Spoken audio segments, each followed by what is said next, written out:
Hi there, I'm Jem. I work over at Riverford Field Kitchen, and today I'm going to show you how to make these lovely parsnips into parschnapps. The thing about parsnips is they have this wonderful flavour. I'm sure you've used them in lots of things before, from roasts, soups, stews, stocks, whatever. But today we're going to be doing something slightly different because we're going to use the natural sweetness in them and the lovely sort of woody flavour, that fresh, fieldy flavour. I'm sure you've all heard of parsnip wine.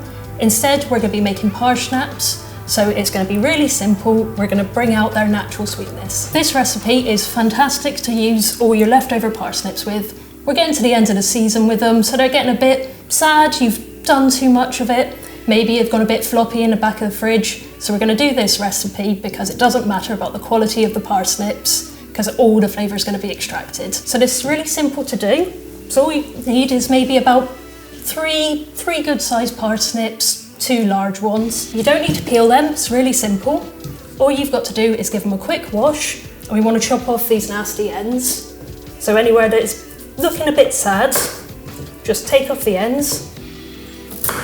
And then we're going to grab our box grater and we're just going to give them a quick grate. And the reason that we do this is we want to maximise the surface area of them, because as you put them into the vodka, it's going to soak in, it's going to extract all the parsnip flavour. So by getting that larger surface area, we get as much flavour out as possible. What you want to do is you want to take a clean, dry jar and you put your grated parsnips in there, pack it down as much as you can, and add about 200 grams of sugar. You can add less. Personally, I tend to start with a bit less because it's easier to add more at the end in the process if it's not to your taste. Top it up with the vodka. Just give the whole jar a quick shake, upturn it, try and get some of the sugar dissolved. Pop it into a dark, cool place for about 3 to 4 weeks, however long you can stand to leave it. The longer the better.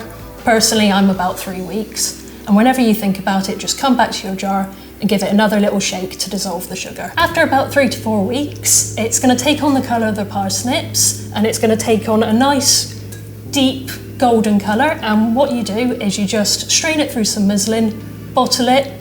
Usually you end up with a bit more than what's in this bottle, but word's got around the farm that this is what I've been doing. Everybody's come to have a taster. Usually to serve it, we take a nice whiskey glass, a little bit of ice, double shot of this, let it be nice and chill, and just sip it after a nice meal. That's the finished product. It's wonderful, it's got a beautiful fragrance to it. It's got a nice edge of sweetness, that kick of vodka, but it smells amazing. It's really woody, it's really fragrant. Thanks for watching, and I really encourage you to make this at home because it's one of my favourite drinks to make with any old parsnips I got knocking around. And if you could like, comment, subscribe, hit the notification bell just to get our weekly updates.